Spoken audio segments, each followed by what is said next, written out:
తెలంగాణ. జై తెలంగాణ.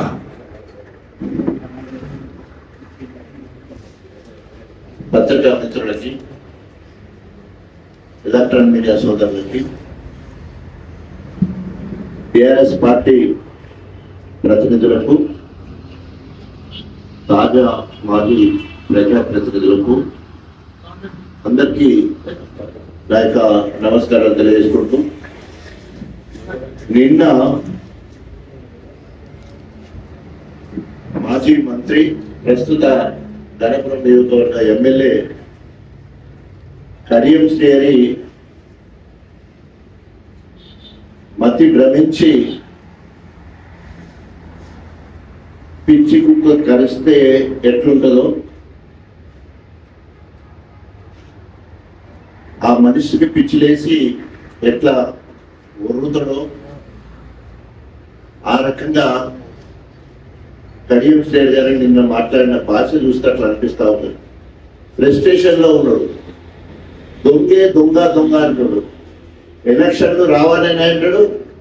ఎలక్షన్లు వస్తే బీఆర్ఎస్ పార్టీకి డిపాజిట్లు దక్కదంటాడు. అసలు ఎలక్షన్ ఎట్లా వస్తుంది గణపురంలో?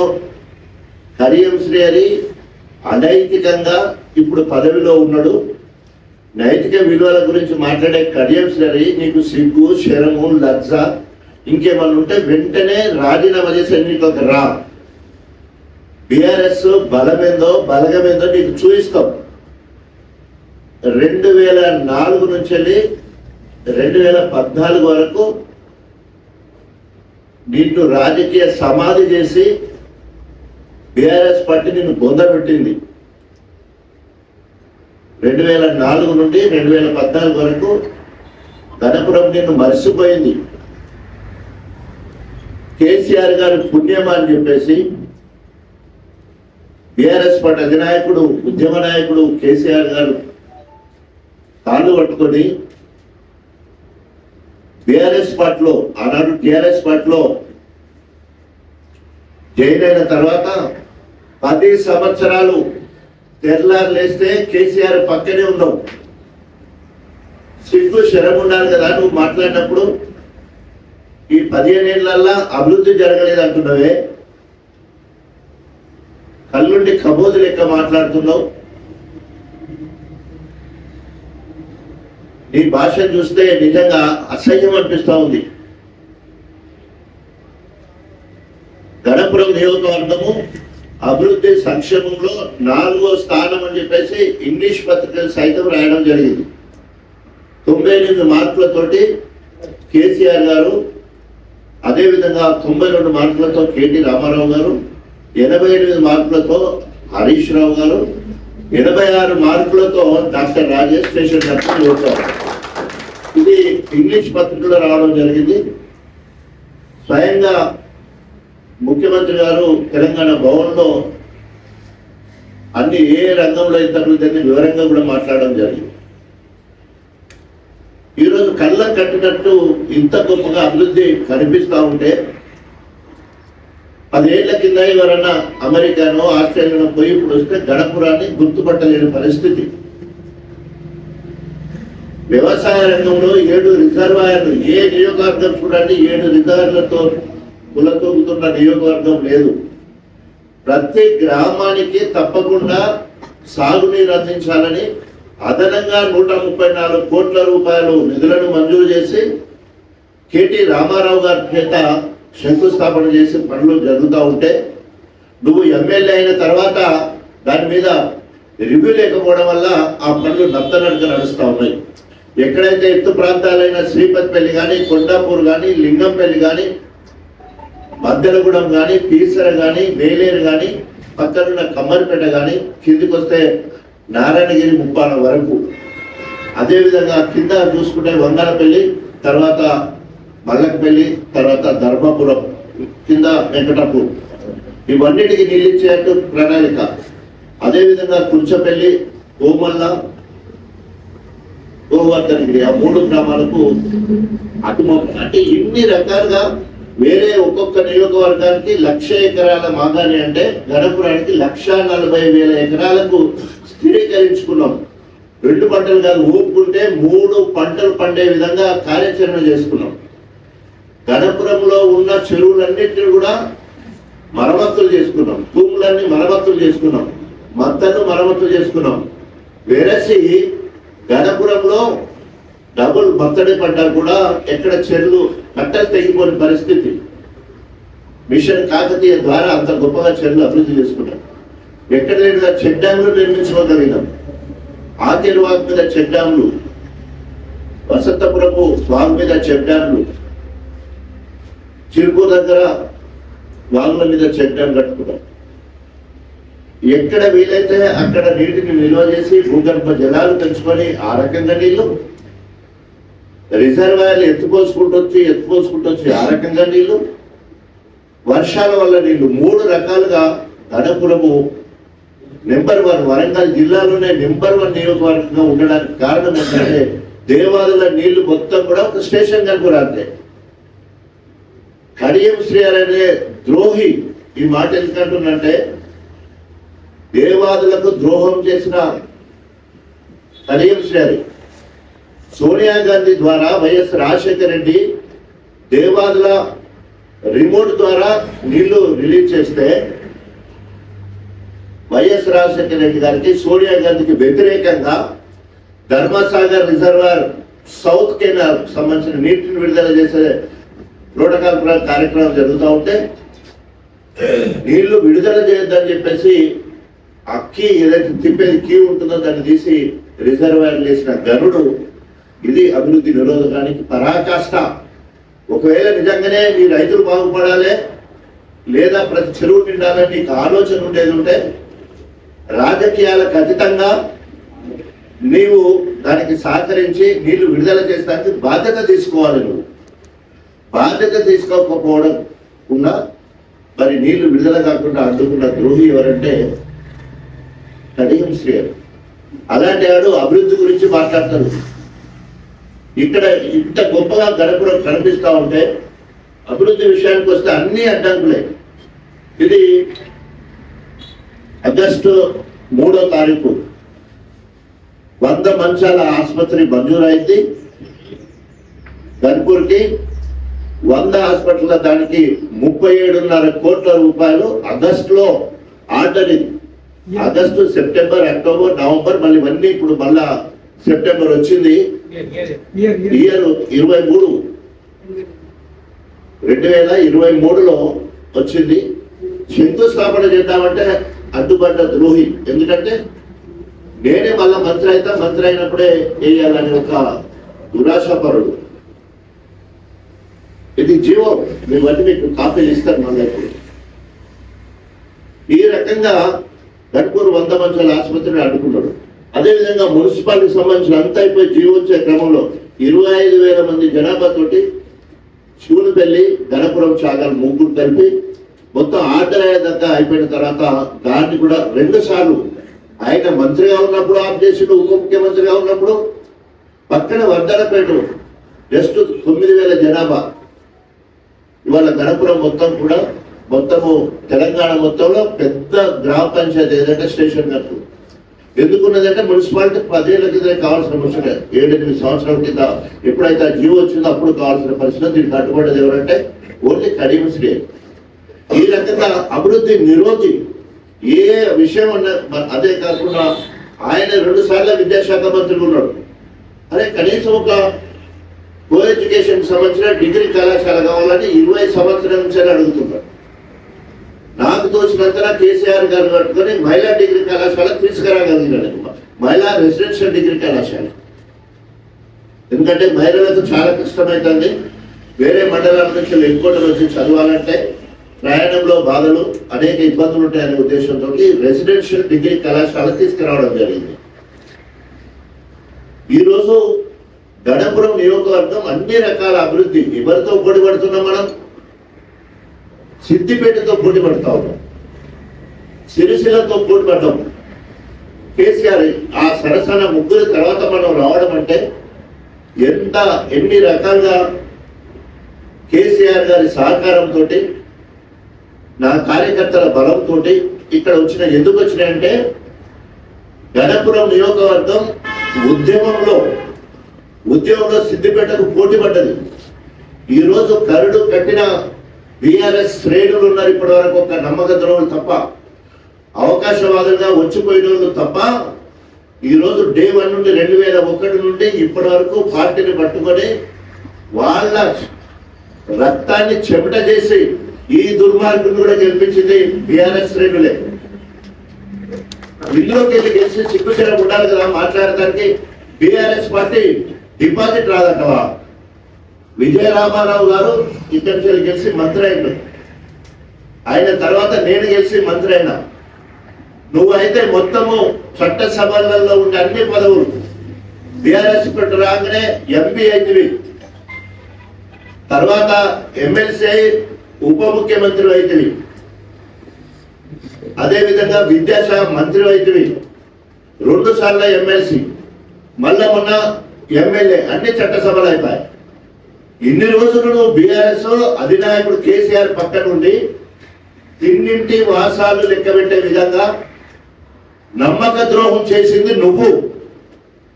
నీ బిడ్డను ఎంపీ చేయాలని ఒక దళితుడని చెప్పుకునే నీవు, అవిభక్త వరంగల్ జిల్లాలో సీనియర్ నాయకుడు అనే నువ్వు, ఒక్క దళితుడు దొరకలేదా మొత్తం వరంగల్ జిల్లా మొత్తంలో?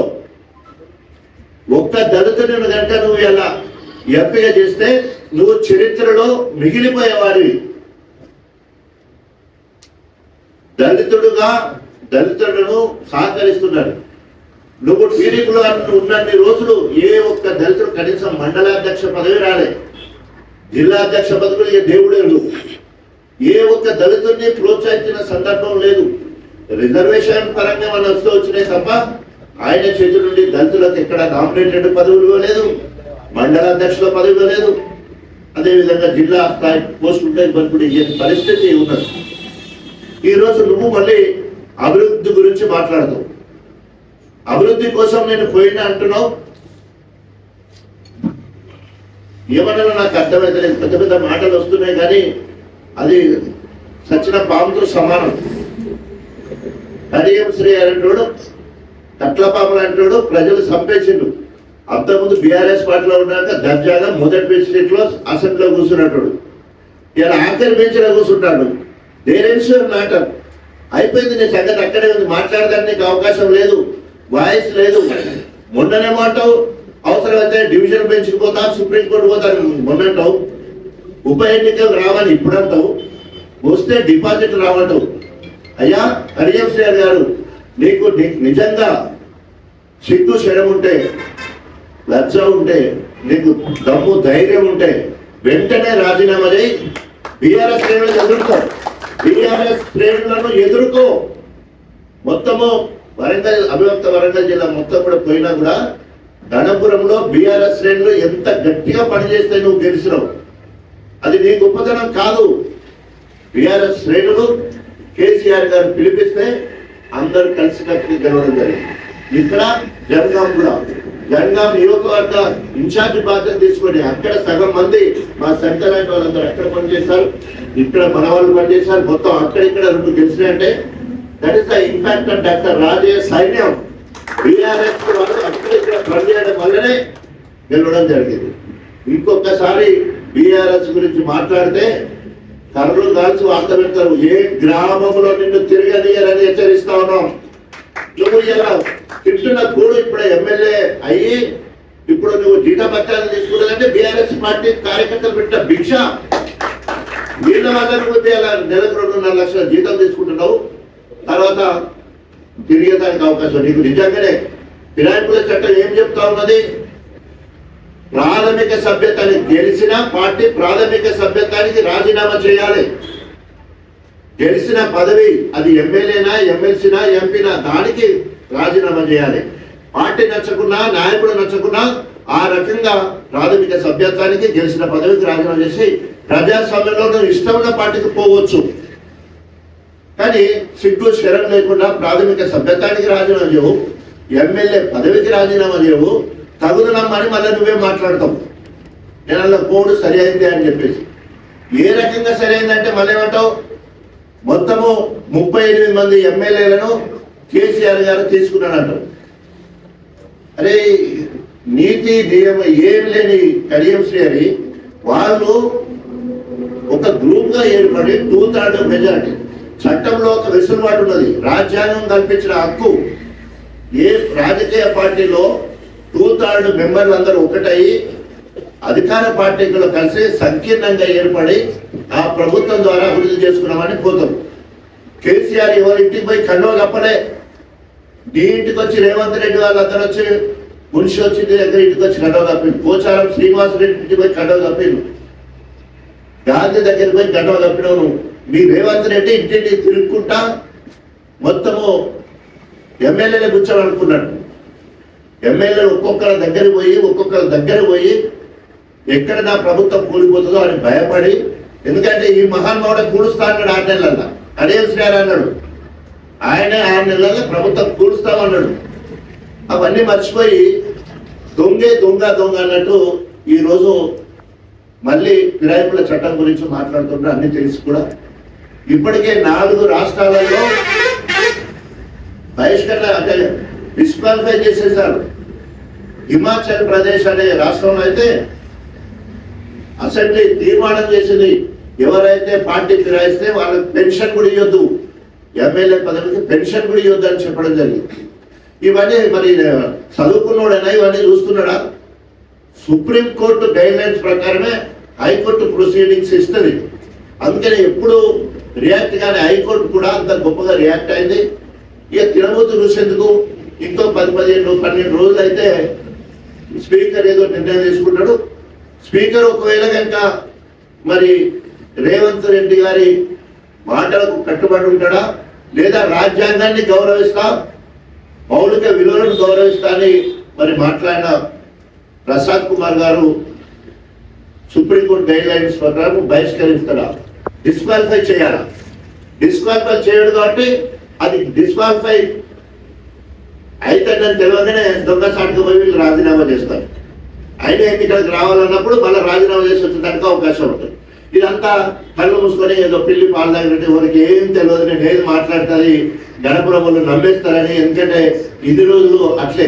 ఎందుకోసం అంటే ఇప్పటి వరకు 2004 నుండి ఇప్పటి వరకు గణపూర్లో ఎగిరిన జెండా బీఆర్ఎస్ జెండా, గులాబీ జెండా మాత్రమే. ఆనాడు విజయరామారావు కావచ్చు, నేను కావచ్చు, నువ్వు కావచ్చు, మొన్న ఆఖరి ఎమ్మెల్యే అయింది కూడా ఇక్కడ బీఆర్ఎస్ పార్టీ. బీఆర్ఎస్ ఓట్లు ఇక్కడ ఎక్కువ ఉన్నాయి, గెలుచుకోవడం కూడా జరిగింది. ఎమ్మెల్యే వరకు మనం చూసుకోవాలి. ఇంత గొప్పగా చరిత్ర ఉంటే డిపాజిట్ రాదని మాట్లాడుతూ ఎక్కడ న్యాయం ఇది? కాబట్టి ఒళ్ళు దగ్గర పెట్టుకొని మాట్లాడాలి. తర్వాత అసలు ఎంత అన్యాయంగా మాట్లాడుతున్నాడంటే, డాక్టర్ భీమరావ్ అంబేద్కర్ గారి ఆలోచన ఏంది? చిన్న రాష్ట్రాలు, చిన్న జిల్లాలు, చిన్న మండలాలు, చిన్న గ్రామాలు అభివృద్ధికి సోపానాలు. ఇది అంబేద్కర్ గారి సిద్ధాంతం. ప్రజలకు ప్రభువులు అందుబాటులో ఉంటారు, ప్రజాప్రతినిధులు అందుబాటులో ఉంటారు, ప్రభుత్వ అధికారులు అందుబాటులో ఉంటారు. అభివృద్ధి జరగడానికి అనేక ఇవాళ 33 జిల్లాలు అవడం వల్ల ఇవాళ ప్రతి జిల్లాకు ఒక మెడికల్ కళాశాల వచ్చింది, జిల్లా కలెక్టరేట్ వచ్చింది, ఉద్యోగాలు వచ్చినాయి, అనేక రకాల మౌలిక సదుపాయాలు పెరిగిపోయి ఇలా అనేక అభివృద్ధి జరుగుతూ ఉంటే నేను వద్దు అంటే వరంగల్ జిల్లాలో 6 ముక్కలను చేసిండు. అందుకనే నా మాట లేదు, నేను వద్దన్నాను కాబట్టి నాకు 2వ మంత్రి పదవి పెట్టాడు. నీకు నిజంగానే నువ్వు అంత సిద్ధశుద్ధితో ఉంటే నువ్వు అప్పుడే రాజీనామా చేసి బయటికి రావాలా. నీ నిర్ణయం కనుక ఒక మంచి ప్రజా నిర్ణయం అయ్యేది ఉంటే ప్రజల కోసం రాజీనామా చేసి రావాలి. మొత్తం అవకాశవాద రాజకీయాలేనా? వస్తే ఎన్టీ రామారావుకి ఎన్నుపోటు కొడితే పిలిచి చదువుకున్నాడు కదని ఆయనకు మార్కెట్ శాఖ మంత్రి పదవి ఇస్తే ఎన్నుపోటు కొడిచాయి. చంద్రబాబు సంకల జొర్రే. చంద్రబాబు పాపము ఎడ్యుకేషన్ ఇచ్చిండు, సోషల్ వెల్ఫేర్ ఇచ్చిండు, ఇరిగేషన్ ఇచ్చిండు. ఉండాలి అన్ని పదవులు వచ్చినప్పుడు. ఆయనకి ఎన్నుపోటు కొడిచి కేసీఆర్ దగ్గరకు వచ్చాడు. కేసీఆర్ దగ్గర పొందిన పదవులు ఇక లేని అంటే లేవు. ఆయన ఉప ముఖ్యమంత్రి మొదలు పెడితే ఎంపీ, ఎమ్మెల్సీ, ఎమ్మెల్యే అన్నీ అవుతాయి. అన్ని మూడు బిడ్డకు ఎంపీ టికెట్, చేతి నిండా పైసలు, కడుపు నిండా బువ్వ. ఏమి తక్కువ చేసిండు కేసీఆర్ నీకు? ఏమి తక్కువ చేసిండు నీకు? అన్ని చేస్తే ఎంతో ఒబీడియంట్గా ఉండవలసింది పోయి మొత్తము 3 వదులుకొని పోయి 24 గంటలు దాటకముందే 100 కోట్లకు అమ్ముడు పోయి ఎందుకంటే ఇది అన్ని మీడియాలో వచ్చింది. కేశవరావు గారు బిడ్డను తీసుకొని, అదేవిధంగా కడియం శ్రీ గారి బిడ్డను తీసుకొని వీళ్ళు పోతే మొత్తం బీఆర్ఎస్ పార్టీ కుప్పకూలిపోతుందని ఒక స్కెచ్ చేసుకొని 100 కోట్ల రూపాయలు తీసుకొని పార్టీకి అమ్ముడు పోయినట్టు పేపర్లో చూసినాం. వాట్సాప్లలో యూట్యూబ్లలో బాగా చక్కర్లు కొట్టినమాట. అంటే ఇంత ద్రోహం చేసి నువ్వే పోయి మళ్ళీ ఈ రోజు తగుదనమ్మా అని చెప్పేసి మరి 6 ఇప్పటికి రా నీకు ఒక రేపు అంటున్నావు కదా, ఎమ్మెల్యే నిలబడ్డప్పుడు నువ్వు మాట్లాడు. జనగాం జిల్లాకు నేను వ్యతిరేకం, హన్మకొండ జిల్లాకు నేను వ్యతిరేకం, మహబూబాబాద్ జిల్లాకు నేను వ్యతిరేకం, ములుగు జిల్లాకు నేను వ్యతిరేకం, భూపాలపల్లికి నేను వ్యతిరేకం అని మాట్లాడే ఎలక్షన్లకు రాదు. ఏజెండా పెట్టుకొని రాసుదాం. ప్రజలకు నువ్వు ప్రజాపక్షాలు ఉన్నట్టు, నువ్వు వద్దన్నట్టు నీ నువ్వు ఏది గొప్ప మేధావి అంత గొప్పగా మాట్లాడినావు అనుకుంటే 6 ముక్కలు చేసిందని చెప్పేసి ఇవాళ మాట్లాడుతున్నావు. అప్పుడేమో క్యాబినెట్ లో పక్కనే ఉన్నాయి ఇవన్నీ జరుగుతున్నప్పుడు ఉప ముఖ్యమంత్రి స్థానంలో ఉన్నావు. అప్పుడు గుర్తు రాలేదని ఇప్పుడు గుర్తొచ్చినాయా 6 జిల్లాలో ముఖ్యంగా? తర్వాత ఇవాళ ఇంకో మాట్లాడుతున్నా, మొత్తం కేసీఆర్ కుటుంబమే అవినీతి కుటుంబం అంటారు. కొన్ని దద్దమ్మా నువ్వు 10 ఏళ్ళు పక్కనే ఉన్నావు కదా, నీ వాటా ఎంతలా? నీ వాటా ఎంత? ఆ ప్రభుత్వంలో ముఖ్య భూమిక పోషించినావు, ఎంపీగా ఉన్నావు, ఎమ్మెల్సీలో 2 సార్లు ఉన్నావు, చట్టసభల్లో ఉన్నావు, ఉప ముఖ్యమంత్రిగా కేసీఆర్ పక్కనే కూర్చున్నావు. నీ వాటా ఎంత అవినీతిలో? ఎక్కడెక్కడ నీ ఆస్తులు ఎన్నో? నువ్వు ఎమ్మెల్యే కాక ముందు నీ ఆస్తి ఎంత? 94 ముందు నీ ఆస్తి ఎంత? ఈ రోజు నీ ఆస్తి ఎంత చెప్పు. 94 కంటే నీ ముందు నీ ఆస్తి ఎంత? వివరాలు ఇవాళ 2024లో నీ ఆస్తి ఎంత? నీకు నిజంగానే చిత్తశుద్ధి ఉండేది ఉంటే, నువ్వు నీతి పరువుడం అయి ఉండేది ఉంటే, నీ నీతిని మొత్తం కూడా మరి ఒక్కసారి బయటపెట్టి నీ ఆస్తులను బయటపెట్టు. ఆయన బిల్డింగ్ల గురించి, ఆయన భూముల గురించి మాట్లాడుతూ, నీ బిల్డింగ్ల గురించి, నీ భూముల గురించి, నీ విదేశీ సంపద గురించి, నీ విదేశీ ఆస్తుల గురించి నువ్వు వెల్లడించు. ఉట్టిగా మాట్లాడితే అయిపోతుందంటే సరిపోదు కదా, మళ్ళా మాట్లాడే ఉంటారు అనేది కూడా ఉన్నవారికి దాన్ని తెలుసుకొని మాట్లాడాలి. ఈరోజు కడియం శ్రీ గారికి ఒకటే సవాల్ విసురుతాడు. ఎమ్మెల్యే ఇప్పుడు 9 నెలలు అయిపోయింది, అభివృద్ధిని చూసిపోయినాడు. ఆయన ఇప్పటివరకు ₹1 పని తీసుకొచ్చాడంటే దేనికైనా దానికి సిద్ధం. ₹1 ప్రభుత్వం ద్వారా గణపురానికి ప్రత్యేక నిధులు కానీ, స్పెషల్ డెవలప్మెంట్ ఫండ్ కానీ, లేదా సిడిఎఫ్ నిధులు కానీ, సిడిఎఫ్ లేదు, స్పెషల్ డెవలప్మెంట్ ఫండ్ ముఖ్యమంత్రి గారు ఇచ్చే స్పెషల్ డెవలప్మెంట్ ఫండ్ లేదు. తర్వాత ప్యాకేజ్ లైక్ 134 కోట్ల రూపాయలు పల్లె రాజేశ్వర రెడ్డి నేను పోయి మాకు అదనంగా నీటి వనరులు కావాలని చెప్పేసి మేము తీసుకొచ్చాం. నువ్వు అట్లాంటిది ఏమన్నా ఇప్పటివరకు ఏమన్నా ప్రణాళికలు సిద్ధం చేసుకున్నా, 24వ తారీఖు పోయి కలిసినా, అంతకుముందు పోయి కలిసినా, ఇంతకుముందు ఏం చేస్తాను? నువ్వు పోతే అక్కడ దేకేటోడు లేడు. ఇప్పుడు నిన్ను దేకేటోడు లేడు కాంగ్రెస్ పార్టీలో.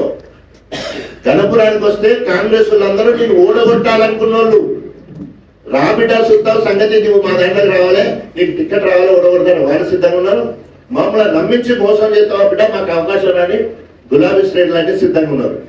ఈరోజు కడియం శ్రీ పరిస్థితి కుడిదిలో పడ్డ ఎలుక, నా గర్క నా గర్క, దేనికి పనికిరాని పరిస్థితి ఉండి తగుదునమ్మని మళ్ళీ మాట్లాడడం అంటే నిజంగా దయ్యాలు వేదాలు అందించినట్టు ఆయన మాట్లాడే భాష ఉంటుంది. దయచేసి ఇప్పటికైనా మాట్లాడే ముందు నిజాలు మాట్లాడు. ఇవాళ నేను మాట్లాడింది ఏ ఒక్కటి కూడా తప్పు కాదు. ఇవాళ రవాణా రంగంలో 67 కిలోమీటర్ల నేషనల్ హైవే మొత్తం అక్కడ కూర్చొని, హైవే అథారిటీ దగ్గర కూర్చొని 1860 కోట్లు మంజూరు చేసి ఎక్కడెక్కడ రోడ్లు ఎట్లుండాలి, బయటికి వెళ్ళి ఎక్కడి నుంచి అవతల రోడ్డు ఎక్కడి నుంచి వెళ్ళాలి అనేక రకాలు చేయడం వల్ల 10 లక్షల 20 లక్షల ధరలున్న భూములు ఇవాళ 3 కోట్ల నుండి 5 కోట్లు రోడ్ ఫేసింగ్ భూములకు, ఇండస్ట్రియల్ కారిడార్ ఏర్పాటు చేయడానికి 3 అవసరాలు, సరిపోయే విద్యుత్తు, నీరు, అదేవిధంగా తర్వాత రోడ్లు రవాణా, ఈ 3 గణపూర్కు అనుకూలంగా ఉన్నాయి. గణపురం రిజర్వాయర్ రోడ్డు పక్కనే ఉంటుంది, ధర్మసారం రోడ్డు పక్కనే ఉంటుంది, అంటే అన్ని కూడా నవపేట రోడ్డు పక్కనే ఉంటుంది. ఈ రిజర్వాయర్లతో నీరు విద్యుత్ కావాల్సినది సబ్స్టేషన్ ఉన్నాయి. ఈ రకంగా ఇండస్ట్రియల్ క్యారిడార్ అభివృద్ధి అవ్వడానికి గొప్పగా అవకాశం కల్పించింది. అలా కనిపించలేదా? ఆయన ఉన్నప్పుడు ఎక్కడైనా రోడ్లు ఇవాళ మండల కేంద్రాలకు అన్నిటి కూడా 6 lanes 4 lanes ఉన్నాయి, 6 lanes అయినాయి. గణపురంలో నేను చాలా ఈ మధ్య కాలంలో ఎంపీ ఎన్నికలప్పుడు వేరే వేరే నియోజకవర్గాలు దిగినప్పుడు రోడ్డు చూస్తే గుంతలు దొందలు. ఈ రోజు వరకు గణపురం నియోజకవర్గంలో చెక్కులు జరగకుండా రోడ్లు ఉన్నాయంటే మనం అంత పర్యవేక్షించి గొప్పగా పనులు చేయడం జరిగింది. రవాణా సిస్టమ్ ఎంత మంచుకుంటే ఎడ్యుకేషన్ సిస్టమ్.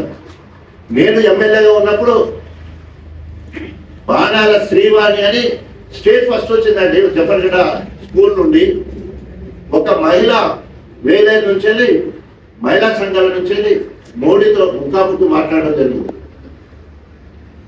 మా సర్పంచ్ శ్రీపతిపల్లి ప్రత్యుషారెడ్డి 2 సార్లు జాతీయ స్థాయిలో ఒక సర్పంచ్ పదాలు 2 సార్లు పోయింది నా పీరియడ్లో. ఉత్తమ జెడ్పీటీసీగా ధర్మసాగర్ నుంచి వెళ్ళి మోడీ చేత ప్రైజ్ తీసుకున్నాం. ఉత్తమ సర్పంచ్ గా ధర్మసాగర్ కోట నుంచి వెళ్ళి బెస్ట్ సర్పంచ్ గా తీసుకుంటుంది. అంటే తర్వాత మొన్న 10 దశాబ్దోత్సవాలను చూస్తే జనగాం జిల్లాలో బెస్ట్ గ్రామ పంచాయతీలు 38 తీసుకుంటే దాంట్లో 19 గణపురమే. ఎంత గొప్పగా అభివృద్ధి చేసుకున్నాం. ఇవేమి నాకేం కనపడవు. ఆయన లేకపోతే ఏం లేనట్టే, ఆయన లేకపోతే ఇది రావద్దు. ఉత్తమ మార్కెట్ ఇన్ని రకాలుగా గణపురం అభివృద్ధి అయితే నీకు అభివృద్ధి అయినప్పుడు దాన్ని ఒప్పుకోవాలి. అరే ఆయన నేచర్ ఎట్లుంటే ఫామ్ గా పిల్లలు తిన్నట్టు ఆయన కథ మొత్తం కూడా ఇక్కడికి దాన్ని వద్ద ఆయన కావాలనుకుంటే రావాలి. లేకపోతే గుడికి నిధులు కావాలన్నా మొత్తం గుడికి 10 కోట్ల నిధులు చిలుకూరు గుట్టలు తీసుకొచ్చాం. 10 కోట్ల జియో వచ్చింది. దీంతో పాటు ఆ జియో పాపం ప్రభుత్వం శ్రీధరరావు దగ్గర ఉండే జియో. ఎందుకు చెప్తున్నానంటే విషయం ఏంటంటే అభివృద్ధి గింత గొప్ప జరుగుతూ ఉంటాయి. తర్వాత ఎవరైనా వేరే నియోజకవర్గాల్లో నుంచి దేవుడి పేరు మీద మాకు మంచి జరిగింది, మేము ఎమ్మెల్యే అయినా మేము మంత్రి అయినా అని చెప్పి బుక్కు తీసుకున్నారంటే దానికి అడ్డుపడతాడు మన శ్రీపతిపల్లి దగ్గర. ఎంత నీచ బుద్ధి అంటే ప్రతి దాంట్లో నేను నీచత్వం కనబడతాడు. కాబట్టి దయచేసి నిజంగానే ప్రజాస్వామిక విలువల మీద నీకు గౌరవం ఉంటే, మౌలిక విలువల మీద నీకు గౌరవం ఉంటే, రాజ్యాంగం మీద నీకు గౌరవం ఉండేది ఉంటే వెంటనే బేషరతుగా నువ్వు రాజీనామా చేయి. ప్రజాక్షేత్రంలోకి నువ్వు వెళ్తావు. బీఆర్ఎస్ శ్రేణులు నిన్ను ఎదుర్కోవడానికి ఊరూరు సిద్ధంగా ఉన్నాయి. ఊరూరులో ఉన్న బీఆర్ఎస్ శ్రేణులు సిద్ధంగా ఉన్నాయి. కసితో ఉన్నారు. ఇప్పుడు కసితో ఉన్నాడు. మేము ఇంతగానో కష్టపడి వెళ్తే మాకు రోజులు పెట్టిపోతాడు. కసితో ఉన్నారు. కాబట్టి అందరూ కూడా ఇక తర్వాత ఆయన మాట్లాడారు, స్థాయి గురించి మాట్లాడతాడు. ఎవరి స్థాయి ఇక్కడ, ఆయన ఎక్కడి నుంచి ఎక్కడికి వచ్చిండు, ఆయనకి ఎవరికైనా స్థాయి కల్పించిండా, ఎవరికైనా ఎదుటి గౌరవించిండా, ఆ స్థాయి అయిన దానికైనా విలువ ఉన్నదా? మొత్తము అభద్ర కలయిక, అభద్ర పొత్తులు, అనైతిక విలువలు.